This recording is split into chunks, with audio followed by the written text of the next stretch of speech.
Okay, Assalamualaikum warahmatullahi wabarakatuh. Kami dari kumpulan 3 akan membentangkan tentang RP yang telah kami buat untuk subjek CPT, untuk subjek CET 2305. Okay, yang pertama saya akan bagi tahu tentang nama company kami. Nama company kami ialah Avi Mais Sendian Berhad. Avi Mais Sendian Berhad ini merupakan gabungan daripada Avi iaitu puyuh dalam bahasa Latin dan Mais ialah nama saintifik bagi jagung. Okay, seterusnya. Okey, sekarang saya akan meneruskan pembentangan tentang latar belakang syarikat. Berikut merupakan latar belakang syarikat kami. Tarikh permulaan perniagaan bermula pada 9 Januari 2024 dan yang lain itu adalah maklumat yang anda boleh baca. Ini merupakan carta organisasi syarikat kami. Syarikat kami dimiliki oleh Encik Muhammad Fadil dan ditolong oleh pengurus besar iaitu Cik Nazifah dan kerja lainnya. Next. Fasiliti dan ladang. Terdapat fasiliti yang baru dalam ladang dan depan kami iaitu sumber air bersih, sumber elektrik, peralatan pembersihan, ruangan stor peralatan, sumber air alternatif iaitu air takung dan hujan, ruangan pembiakan, sistem pemanasan, sistem pencahayaan, kandang yang berkualiti, jalan yang berturap. Untuk saiz ladang, batas jagung untuk batas pertama panjang adalah 17.3 meter kali dengan 1.3 lebar. Luas adalah 22.49 meter square.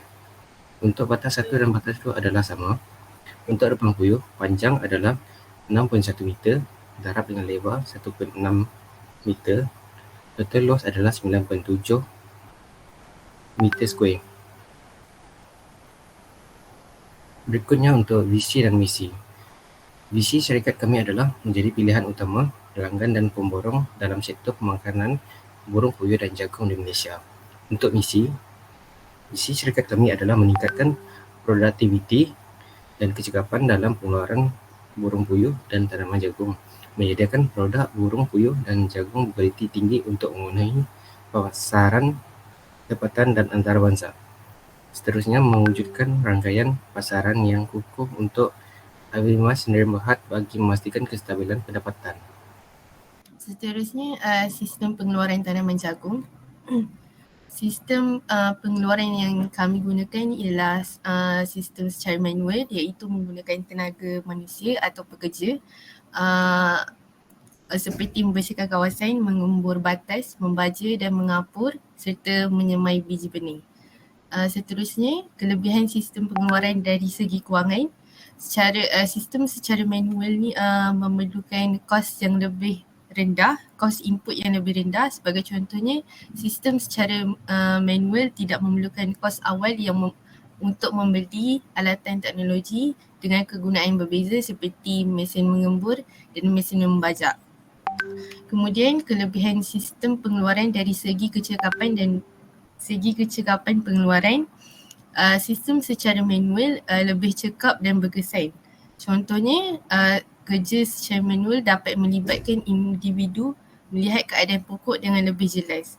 Hal ini dapat memastikan tanaman jagung lebih terjaga dan bebas dari penyakit. Yang terakhir, teknologi yang boleh digunakan pada masa hadapan. Teknologi yang boleh digunakan pada masa hadapan bagi tanaman jagung ialah penggunaan drone sebagai teknologi yang dapat memantau perosak dan penyakit pada tanaman. Seterusnya, sistem pengeluaran tenagan puyuh. Sistem pengeluaran tenaga puyuh juga kami menggunakan sistem secara manual, iaitu menggunakan tenaga pekerja seperti membersihkan kandang puyuh, membuat kawasan perindukan dan memberi makan kepada puyuh. Kelebihan sistem pengeluaran dari segi kewangan ialah penjagaan secara manual umumnya memerlukan kos awal yang lebih rendah berbanding secara automatik ataupun penggunaan teknologi daripada membeli peralatan dan teknologi automatik. Seterusnya, kelebihan sistem pengeluaran dari segi kecakapan pengeluaran. Sistem secara manual boleh membolehkan individu memeriksa keadaan fizikal burung puyuh dengan lebih teliti. Sebagai contoh, menimbang berat badan dan memeriksa sama ada burung puyuh mengalami kecederaan atau tidak. Yang terakhir, teknologi yang boleh digunakan pada masa hadapan. Teknologi yang boleh digunakan pada masa hadapan bagi penjagaan puyuh ialah mesin automatik yang dapat menyukat dan menyediakan makanan mengikut keperluan puyuh.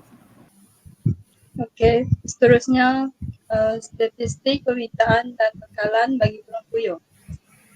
Jadual 1 dan 1.0 darjah 1.0 menunjukkan siri bilangan burung puyuh di Sarawak pada tahun 2016 hingga 2022. Berdasarkan graf di atas, didapati bahawa bilangan burung puyuh di Sarawak mengalami peningkatan tertinggi pada tahun 2017 iaitu sebanyak 288,171 ekor. Manakala bilangan yang paling rendah adalah pada tahun 2020 iaitu sebanyak 8,308 ekor.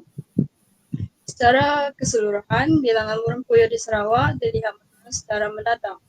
Hal ini disebabkan oleh beberapa faktor iaitu cuaca yang tidak menentu dan peningkatan masalah penyakit. Okay, next. Bagi jadual 2.0 darjah 20 menunjukkan purata harga burung puyuh di pasaran pada tahun 2021.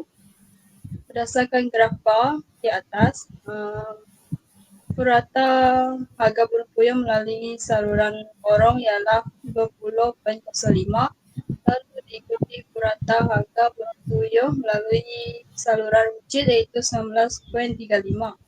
Secara tidak langsung, purata harga burung puyuh untuk saluran borong lebih tinggi daripada saluran runcit. Perbezaan purata antara saluran borong dan runcit menunjukkan perbezaan yang signifikan dalam penentuan harga burung puyuh iaitu 0.7. Next. Seterusnya, statistik permintaan dan bekalan bagi tanaman jagung. Darjah 30 menunjukkan jumlah keseluruhan dan tahunan keluasan disasarkan yang dicapai untuk penanaman jagung bijian Indonesia sepanjang tahun 2016 hingga 2020. Berdasarkan graf bar yang berada di sebelah kiri, didapati jumlah sasaran lebih tinggi itu sebanyak 2,652,1 hektar, manakala jumlah capai didapati rendah itu sebanyak 1,260,3 hektar. Bagi graf di sebelah kanan menunjukkan peningkatan terhadap jumlah sasaran iaitu bermula pada tahun 2016 sehingga 2018. Namun didapati pada tahun 2019 hingga 2020 jumlah sasaran pada 2018 adalah tertinggi iaitu sebanyak 956,1 hektar. Manakala jumlah sasaran yang terendah ialah pada tahun 2016 iaitu sebanyak 93,5 hektar. Jelas bahawa keadaan ini mungkin menunjukkan beberapa cabaran atau isu dalam mencapai sasaran yang ditetapkan, termasuk kemungkinan faktor-faktor seperti iklim, penyakit tanaman atau faktor-faktor pengurusan pertanian yang perlu diberikan perhatian dalam usaha meningkatkan keseluruhan produktiviti dan keberkesanan program penanaman jagung pada masa akan datang. Bagi keluasan tanah dan hasil mengikut tahun 2016 hingga 2020, Darjah 40 menunjukkan keluasan tanah dan hasil mengikut tahun terhadap penanaman jagung pada tahun 2016 hingga 2020. Berdasarkan graf, didapati bahawa pola pembentukan graf hasil atau metrik adalah mengalami peningkatan sejak tahun 2016, namun didapati menurun pada tahun 2020. Manakala pola pembentukan graf keluasan tanah hektar pula mengalami peningkatan sejak tahun 2016, namun juga didapati menurun pada tahun 2020. Ini menunjukkan bahawa keluasan tanah dengan hasil saling berkait, di mana sekiranya keluasan tanah meningkat, maka hasil yang diperolehi juga akan meningkat dan itu juga sebaliknya. Ya, seterusnya saya akan sambung untuk SWOT analisis bagi puyuh pertama. Ya, untuk kelemahan pemasaran yang belum efektif dalam memasarkan produk ternakan puyuh. Yang kedua, risiko penularan penyakit dari ternakan lain yang berdekatan. Dan yang terakhir, kurang infrastruktur dan peralatan yang tepat dalam pemeliharaan puyuh. Okay, untuk kekuatan untuk ternakan puyuh, yang pertama produktiviti yang tinggi dalam menghasilkan telur yang berkualiti. Yang kedua, permintaan pemasaran yang tinggi terhadap telur puyuh sebagai sumber protein yang sihat. Okay, untuk ancaman pula, persaingan harga dengan pengeluar telur puyuh dari negara lain yang boleh menyebabkan penurunan harga jualan. Yang kedua, serangan penyakit yang cepat berjangkit boleh mengakibatkan kerugian besar dalam perniagaan puyuh. Yang terakhir, peluang. Potensi untuk pemasaran hasil yang luas terutama untuk negara yang memerlukan protein yang tinggi. Dan yang kedua, potensi untuk mendapatkan keuntungan tambahan dengan memanfaatkan kotoran puyuh sebagai baja organik. Okay, beralih kepada SWOT analisis untuk jagung. Untuk kekuatan, kemampuan beradaptasi yang baik pada cuaca yang ekstrim, potensi pasaran yang luas. Untuk kelemahan pula, jagung ni dapat diserang oleh berbagai hama yang dapat mempengaruhi kemampuan pengeluaran tanaman. Dan yang terakhir juga, industri jagung ni mempunyai persaingan yang sangat sengitlah sama ada dari produk tempatan ataupun produk import. Yang ketiga, peluang permintaan yang terus meningkat dari pasaran domestik dan juga luar negara. Dan yang terakhir, keperluan pasaran terhadap produk jagung yang berkualiti tinggi dan sihat. Ya, untuk ancaman, perubahan iklim global yang mengurangkan kuantiti dan kualiti tanaman. Seterusnya, penurunan keuntungan petani akibat daripada penurunan harga dan permintaan produk jagung.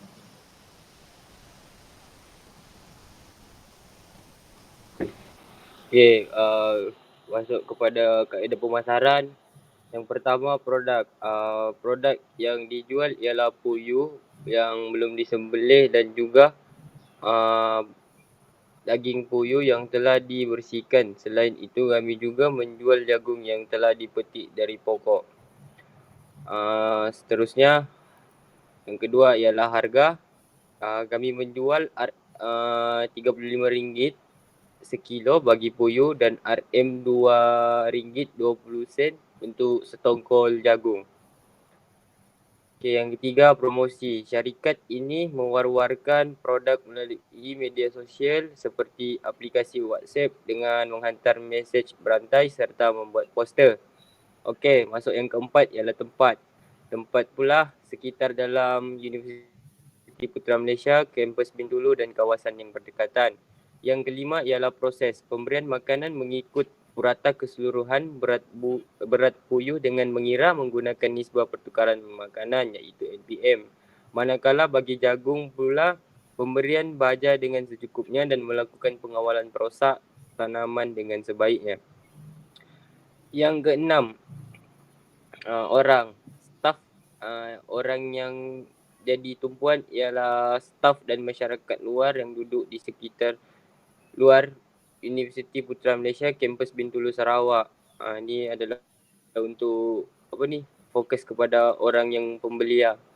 Lepas tu yang terakhir ialah masa pemasaran. Okey, masa pemasaran ni antara waktu dan musim pemasaran yang paling berkesan. Yang pertama ialah semasa perayaan dan yang kedua ialah permintaan daripada para pengguna. Okey, terima kasih. Okey, seterusnya ialah risiko dan strategi. Strategi penyelesaian bagi ternakan puyuh. Okey, yang pertama ialah burung puyuh mati akibat pengurusan persekitaran yang baik. Okey, penyelesaian dia ialah menjaga suhu, kelembapan dan juga ventilasi berfungsi agar berfungsi dengan baik. Yang kedua ialah burung puyuh mati disebabkan oleh pemangsa. Penyelesaiannya ialah memastikan kandang dalam keadaan yang baik, tiada lubang dan ruang bagi haiwan pemangsa untuk masuk. Okey, yang ketiga ialah burung puyuh boleh diserang penyakit yang boleh menyebabkan kematian. Penyelesaian dia ialah melakukan pemeriksaan secara berkala, menyediakan rawatan secepat mungkin dan melakukan langkah pencegahan penyakit. Dan yang terakhir ialah burung puyuh yang dihasilkan kurang berkualiti. Untuk penyelesaian dia ialah memastikan makanan yang disediakan berkualiti tinggi dan juga air yang bersih dan mudah diakses. Seterusnya ialah risiko dan strategi penyelesaian bagi penanaman jagung. Yang pertama ialah daun yang berlubang disebabkan ulat dan serangga perosak. Penyelesaian dia ialah menggunakan racun seperti racun benzat dan menyemburkannya di sekeliling pokok jagung. Yang kedua ialah daun kelihatan kekuningan kerana kekurangan nitrogen. Penyelesaian dia ialah menaburkan baja NPK pada sekeliling pokok dengan secara berkala. Okey, yang ketiga ialah pokok akan menghidapi penyakit hawar daun. Okey, penyelesaian ialah menggunakan varieti pokok yang tahan penyakit seperti C4 dan C8. Yang terakhir ialah pokok bermutasi akibat cuaca yang tidak menentu. Dan penyelesaian dia ialah mempraktikkan amalan pertanian yang baik seperti pembajaan yang betul, sistem pengairan yang baik. Baiklah, seterusnya carta guide untuk sepanjang pusingan bagi puyuh dengan jagung. Untuk puyuh, pada 9 hari bulan 1 hingga 10 hari bulan 1, kami membuat pemilihan kawasan yang sesuai untuk reban puyuh. Kemudian membeli peralatan, membersihkan kawasan reban, mencuci dalam reban, memasang kanvas, baiki kawasan yang rosak dengan memastikan parit dalam keadaan yang tidak tersumbat. Yang kedua, kami membuat penyediaan pembentung. Mula-mula kami kumpul kotak, kemudian kami akan buatkan pembentung untuk anak puyuh, menabur sarap dalam pembentung, seterusnya memasang mentol untuk memberi suhu yang hangat untuk anak puyuh. Kemudian pada hari penerimaan anak puyuh, hanya 4 orang yang bertugas, Lawrence, Vivid, Fakihah, Janati. Yang lain selebihnya dekat jagung. Mereka mengambil stok anak puyuh dari lori, menyimpan anak puyuh dalam pembentung, memilih anak puyuh yang sihat, timbang berat anak puyuh, timbang makanan, kemudian memberi makan kepada anak puyuh. Seterusnya, penjagaan anak puyuh. Memberi makan anak puyuh, menimbang berat, memeriksa suhu dalam pembentung, merekod berat puyuh, berat makanan, bilangan puyuh. Ini dilakukan pada setiap hari kecuali merekod berat puyuh. Kemudian pemasaran puyuh dewasa. Menyembelih puyuh, mencari pembeli burung puyuh, kemudian dalam masa sama kami memasakkan puyuh. Seterusnya jagung. Pada 9 bulan 1 hingga 10 bulan 1, kami start dengan memilih kawasan sesuai untuk tanam jagung. Lepas tu, bila dah ada kawasan sesuai tu, kami cari peralatan dengan benih. Kena bersihkan kawasan tanaman, menebas, meracun, mencabut rumput dengan membakar sisa-sisa tumbuhan tadi. Penyemaian anak benih, kami menyediakan dulang semaian biji benih dengan tanah gambut. Kemudian merendam biji benih dan memilih biji benih yang sihat, mengisi kokopit dalam dulang semaian, menyemai biji benih, kemudian biji benih tersebut disiram. Kemudian penyediaan batas tanaman. Pada 16 hari bulan 1 sehingga 23 hari bulan 1, kami menyediakan batas. Pertama, membuat batas. Kedua, menggembur tanah. Ketiga, menabur kapur. Keempat, menabur baja tahi ayam. Yang seterusnya, memasang silver shine dan membuat lubang tanaman pada silver shine. Seterusnya, pemindahan anak pokok. Pemindahan anak pokok dilakukan oleh orang yang selebihnya, selain daripada 4 orang yang ambil puyuh tadi, membawa dulang semaian ke batas, buat lubang untuk tanaman, bawa keluar anak pokok dari dulang semaian, kemudian tanam pokok tersebut dan siram pokok tersebut. Kemudian penjagaan pokok jagung ni dilakukan pada setiap hari, menyiram, membaja, merumpai dan juga sembur racun serangga ni setiap bulan. Penuaian buah jagung. Bila buah jagung dah masak, kami memetik buah jagung, mengira berapa banyak jagung yang kami peroleh dan bersihkan jagung tersebut sebelum dipasarkan dan dijualkan. Okey. Berikut merupakan pengiraan pemakanan bagi puyuh pedaging. Jenis makanan ialah starter pellet yang diberi setiap sepanjang 6 minggu. Pada minggu pertama, Jumlah makanan yang diberi ialah 5 gram dan sepanjang minggu, total seminggu tu ialah 35 gram. Minggu kedua 10 gram dan total seminggu ialah 70 gram. Minggu ketiga 15 gram per hari dan seminggu ialah 105 gram. Yang keempat 20 gram per hari dan 140 gram per minggu. Yang kelima 25 gram per hari dan 175 gram per minggu. Dan yang minggu keenam 30 gram per hari dan 210 gram per minggu. Cara pembahagian setiap minggu ialah 10 gram darab 7 hari sama dengan 70 gram darab dengan 30 ekor sama dengan 2100 gram.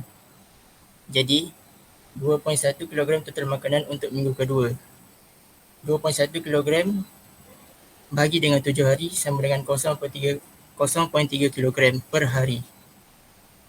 0.3 gram bahagi dengan 2 kali makan. Jadi 0.15 kg setiap pagi dan petang untuk anggaran jumlah makanan. Tempoh pertenakan ialah 42 hari. Kadar pemberian makanan ialah menggunakan umur dia 1 sama dengan tuaian. Jenis makan ialah starter pellet. Untuk anggaran kos pengeluaran puyuh pedaging, totalnya ialah RM217.40. Harga jualan 1 kg RM35, 3 ekor sama dengan 1 kg sama dengan RM35. 30 ekor puyuh sama dengan 10 kg, 10 kg darab RM25 sama dengan RM350.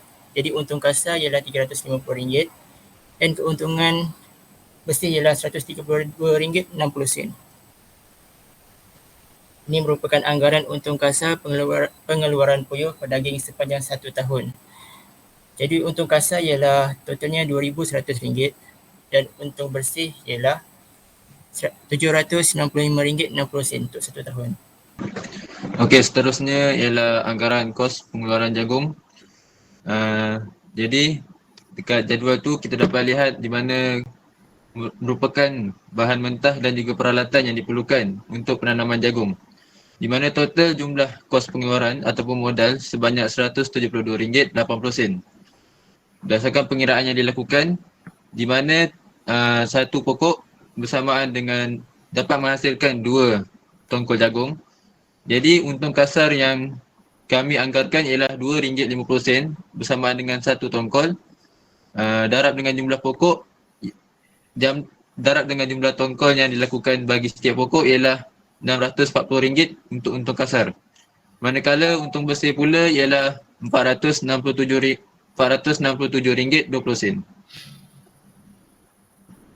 Okey, seterusnya ialah anggaran untung kasar pengeluaran jagung sepanjang 1 tahun. Jadi kami menganggarkan sepanjang 1 tahun tu kami melakukan 4 kali pusingan penanaman jagung, di mana setiap pusingan itu memakan masa selama 3 bulan. Manakala setiap 3 bulan pula untuk kasar yang kami dapat ialah, yang kami perlukan ialah RM640. Jadi sepanjang 1 tahun tu untuk kasar yang diperlukan ialah, untung kasar yang kami dapat ialah RM2,560. Manakala anggaran untuk bersih pengeluaran jagung sepanjang 1 tahun ialah RM1,868.80. Okey, seterusnya kita masuk dalam modal awal untuk ternakan puyuh dan tanaman jagung. Perbelanjaan yang kami habiskan di sini,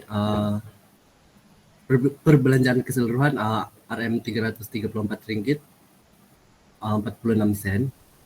Okey, seterusnya kita masuk dalam return on investment setahun bagi ternakan puyuh dan tanaman jagung.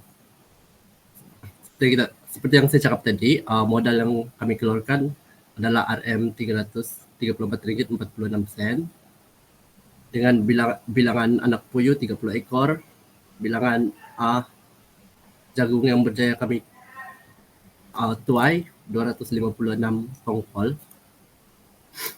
bersamaan dengan 228 pokok jagung lah yang tumbuh. So untuk satu pokok tu dia memerlukan dua buah. Pokok jagung tu 2 tongkol jagung yang ada lah.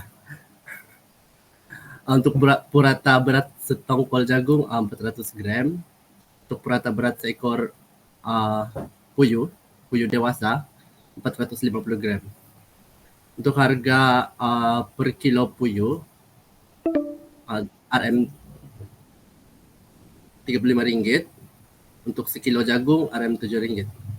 So bilangan projek atau pusingan setahun bagi jagung adalah 4 batch, 4 pusingan, dan bilangan projek setahun bagi puyuh adalah 6 pusingan. Dalam jadual ni untuk kita ada 7 pusingan. So pusingan pertama, keempat, pusingan pertama dan keempat dia modal yang berbeza. Ia disebabkan sebab dalam masa yang sama kami menternak puyuh dan juga jagung lah. Dan kami juga mendapat untung kasar yang berbeza. RM854.84 dan untung bersih yang kami dapat RM520.38. So untuk pusingan yang ke-7, ya kami mengeluarkan modal yang sedikit, RM34.46 sebab untuk pusingan yang ke-7 ni kami tidak menternak puyuh sudahlah, kami hanya menanam jagung. So untuk untung kasar keseluruhannya kami mendapat RM5,996.28 dan untung bersih yang kami dapat RM4,092.90. Untuk return on investment kami dapat 215.03%. Okay, untuk kesimpulannya, syarikat kami iaitu Abi Mais Berat ni dipercayai dapat berkembanglah dari berkembang ke peringkat yang lebih tinggi sekiranya syarikat kami ni mampu untuk menambah fasiliti dan teknologi yang lebih canggih pada masa hadapan agar proses pengeluaran burung puyuh dan jagung ni dapat dilakukan dengan lebih efisien dan optimum. Oleh itu kami berharap pinjaman modal daripada pihak Agrobank dapat menjadi sumber lah untuk syarikat kami supaya dapat berkembang dengan lebih baik pada masa akan datang. Okay, sekian, terima kasih.